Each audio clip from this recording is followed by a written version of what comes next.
على سيدنا ومولانا محمد رسوله النبي الكريم الحنين الرؤوف الرحيم. أما بعد، أعوذ بالله من الشيطان الرجيم. بسم الله الرحمن الرحيم. وأوفوا بالعهد إن العهد كان مسؤولا. صدق الله مولانا العظيم. مولاي صل وسلم دائما ابدا ابدا ابدا على حبيبك خير خلق كلهم. اللهم صل على سيدنا محمد وعلى آله وأصحابه وبناته وعشاقه اجمعین. سو بار شکر پیدا کرنے والی ذات کا جس کی عنایت کردہ توفیق اور فضل و کرم سے میں اور آپ عزیزم ارشد صاحب کی شادی خانہ آبادی کے موقع پر جمع ہیں. ہم نے نہایت ہی خوبصورت محفل اور روح گداز ثناخوانی سے اپنے قلوب و اذہان کو منور کیا. میں اس قدر خوبصورت محفل کے انعقاد پر پورے خاندان کو بالخصوص عزیزم ارشد کے جملہ دوست احباب محترم جناب غلام نصیر صاحب، محترم جناب شادی خان صاحب، محترم جناب رضوان صاحب اور دیگر تمام احباب جن کی مدد محبت سے یہ محفل سجی، اور میں دعا گو ہوں اللہ رب العزت ہر ایک کو اپنی اولادوں اور اپنی بھائیوں پر کی خوشی میں اسی طرح ذکر مصطفیٰ کرنے کی توفیق عطا فرمائے. اور کمال آپ لوگوں کا کہ محفل آپ سے سجی ہے. نعت پڑھنے والا یا سنانے والا تو ایک دو ہیں.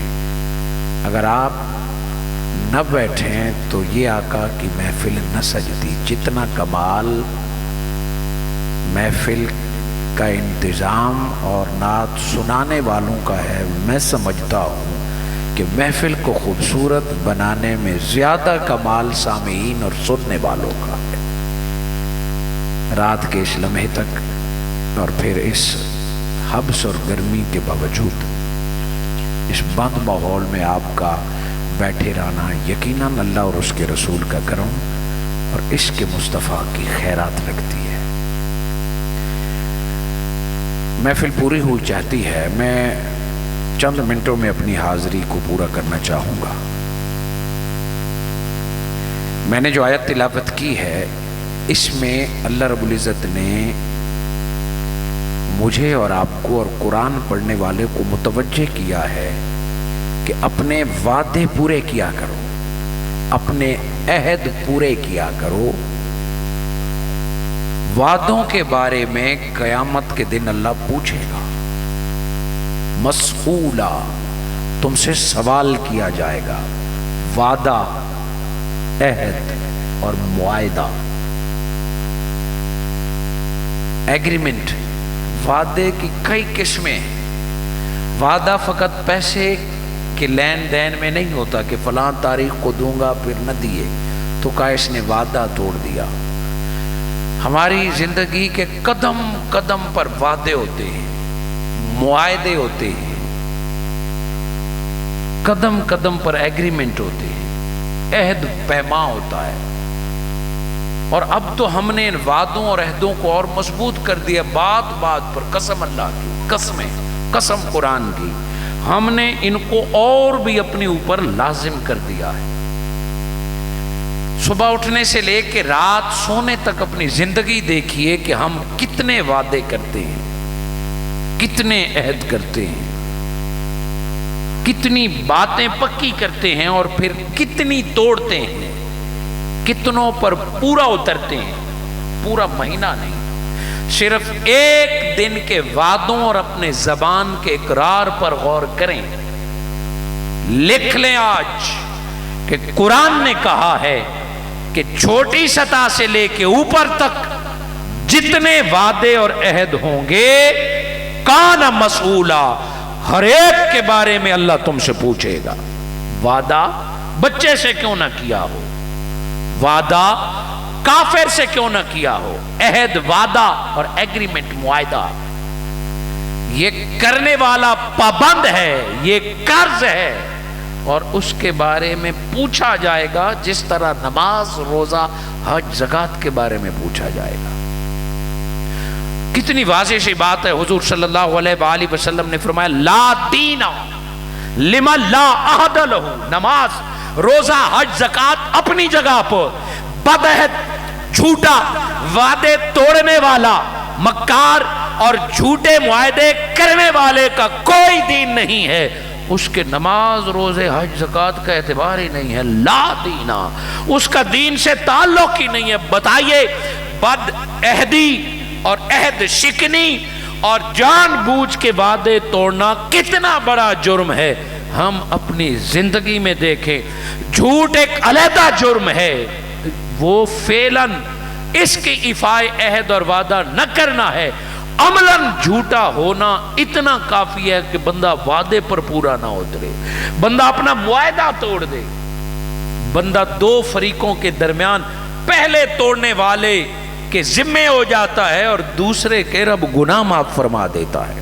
قرآن میں اسی ایک بات کو کئی مقامات پر ایڈریس فرمایا، کسی جگہ پر فرمایا لما تقولون ما لا تفعلون، تم کہتے کیوں ہو اگر کرنے کا ارادہ نہیں ہے، پھر وعدے کیوں کرتے ہو، پھر سٹامپ کیوں لکھتے ہو، پھر باتیں کیوں کرتے ہو اگر اس پر عمل نہیں کرتے۔ مرد تو مرد، آج تو لوگ کہتے ہیں مرد کی ایک زبان ہے، اسلام یہ کہتا ہے کہ مومن کی ایک زبان ہے، جو وہ وعدہ اور عہد کر لیتا ہے کٹ کے مر تو جاتا ہے مگر سچا وعدہ کبھی توڑتا نہیں ہے، سچا عہد کبھی توڑتا نہیں ہے۔ آئیے اس موقع پر ہم بیٹھے ہیں، وعدے، عہد اور اہمیت آپ اپنے سامنے رکھیں۔ میں دو حدیثیں حضور صلی اللہ علیہ وآلہ وسلم کی ذات ببرکات کہ میرے آقا نے وعدے پر پابندی کیسے سکھائی۔ ساری سوشل لائف قائمی وعدوں پر ہے، عہد پر ہے، ایگریمنٹ پر ہے۔ یہ زندگی، یہ دشمنیاں، یہ قتل و غارت، یہ لڑائی، یہ جھگڑے، یہ بے سکونی فقط اس وجہ سے ہیں کہ وعدے ٹوٹ رہے ہیں، باتیں پوری نہیں ہو رہی، عہد ٹوٹتے ہیں، ایگریمنٹ پورے نہیں ہوتے، کی گئی زبان سے مرد عورتیں پھر نہیں ہیں۔ اکثر 90% بے سکونی، بے چینی اور دشمنیاں اسی بدعہدی کی وجہ سے۔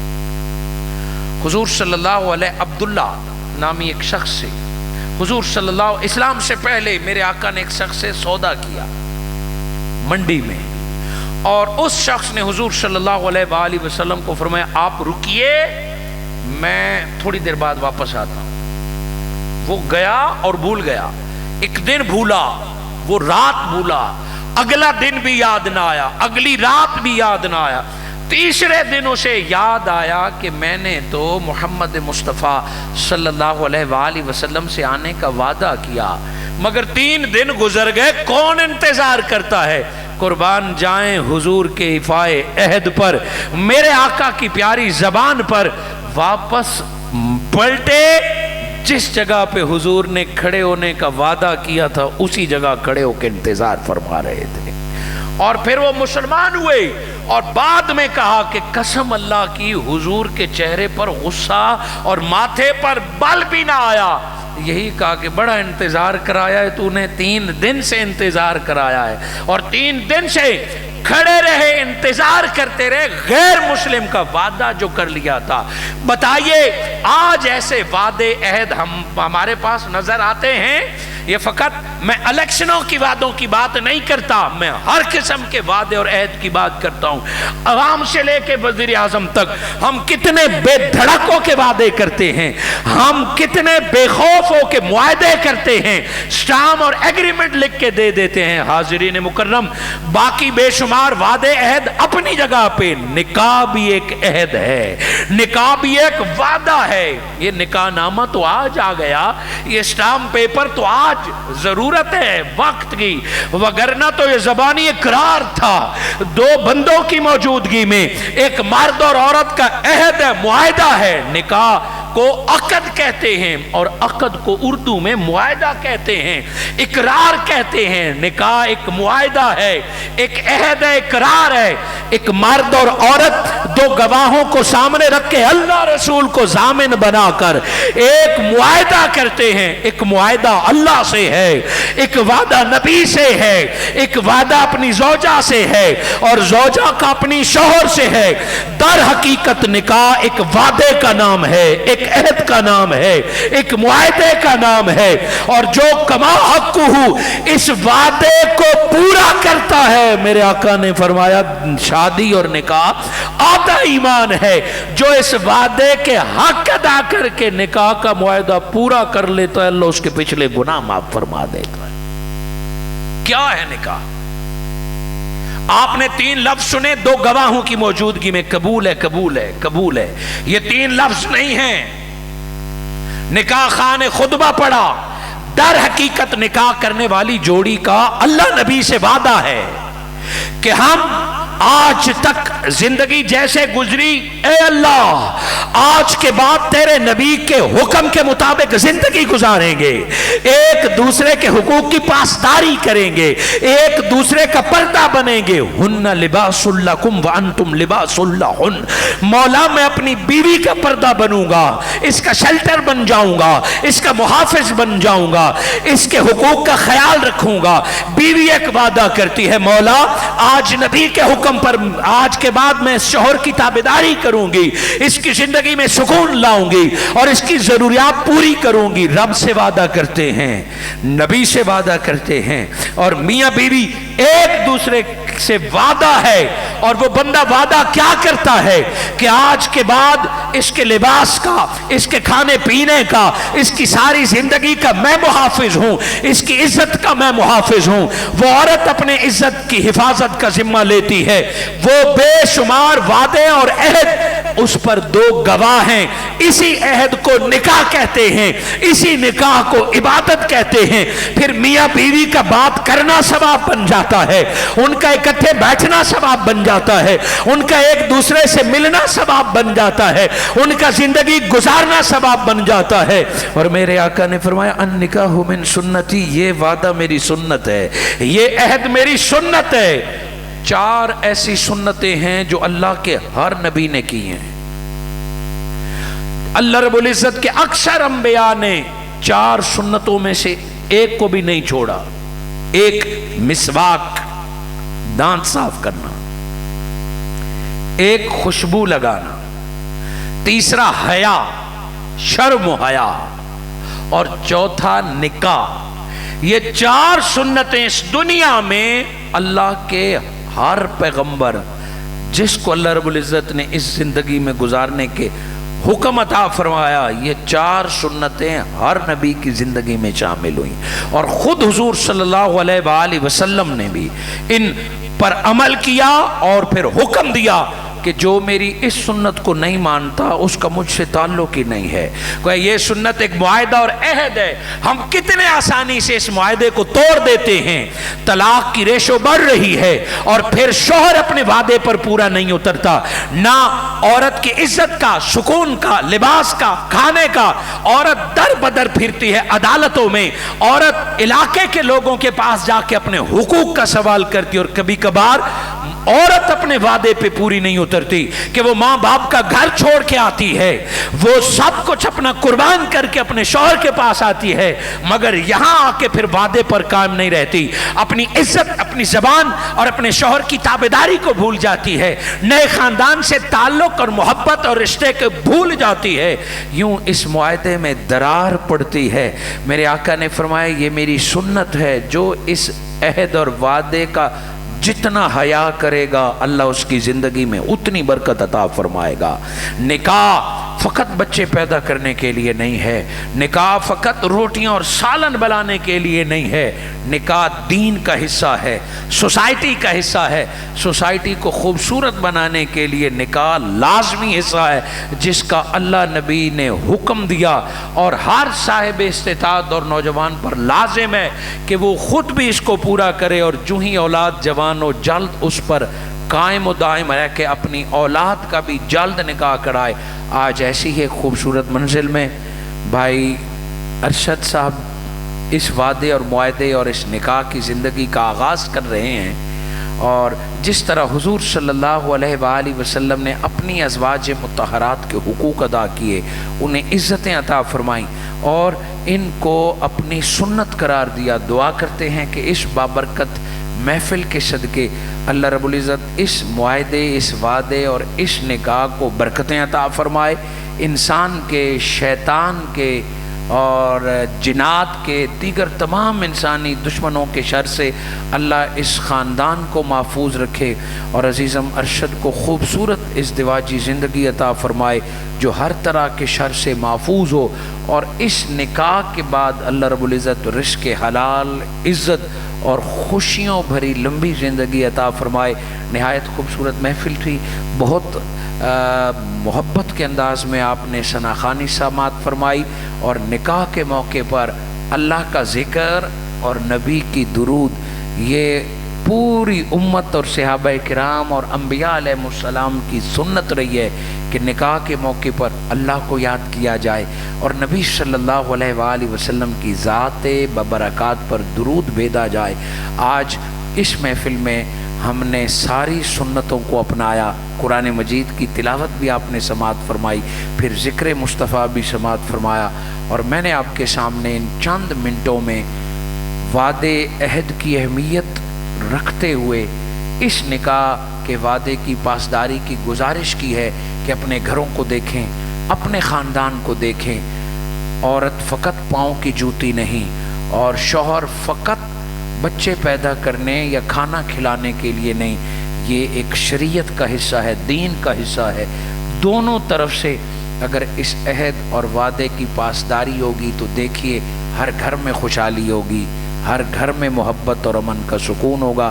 اللہ رب العزت جملہ دور و نزدیک سے آنے والے احباب کو ہر قدم پہ خوشیاں عطا فرمائے، اور سال بھر اللہ رب العزت اس محفل میلاد کے صدقے علاقے کو امن اور سکون عطا فرمائے۔ جزاکم اللہ خیر، آمین۔ الحمدللہ رب العالمین، والعاقبۃ للمتقین، والصلاۃ والسلام علی سید الانبیاء والمرسلین۔ ربنا تقبل منا ذکرک و ذکر حبیبک و عبادک الصالحین۔ یا الہ العالمین، اس خوشی کے موقع پر اس خوشی کی محفل کو قبولیت عطا فرما، قرآن مجید کی آیات اور درود پاک کے صدقے جملہ شرکائے محفل کی ساری دعائیں قبول فرما۔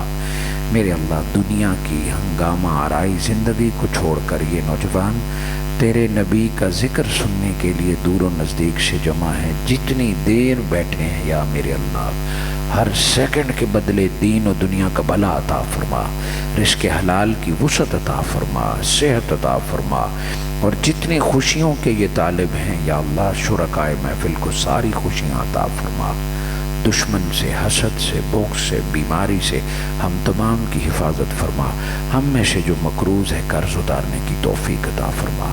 خصوصاً بالخصوص آج کی یہ بابرکت محفل اس پورے خاندان کے لیے رحمتوں کا باعث بنا، پورے خاندان کو آپس میں اتحاد اور اتفاق عطا فرما، دونوں گھرانوں کو ایک دوسرے پر اعتماد عطا فرما۔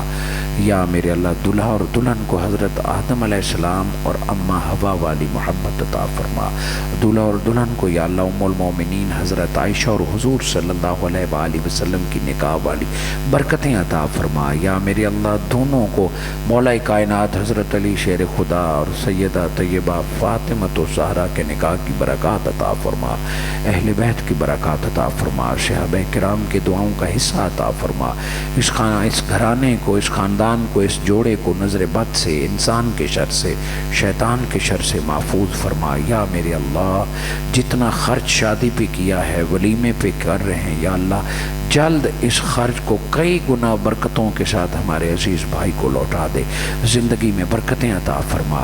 یا میرے اللہ، جلد نیک صالح اولاد اور نرینہ اولاد عطا فرما۔ اللہم انی اسأل منک فضلک و رحمتک بحق محمد و آل محمد صلی اللہ تعالی علی خیر خلق برحمتک یا رب۔ مبارک ہو۔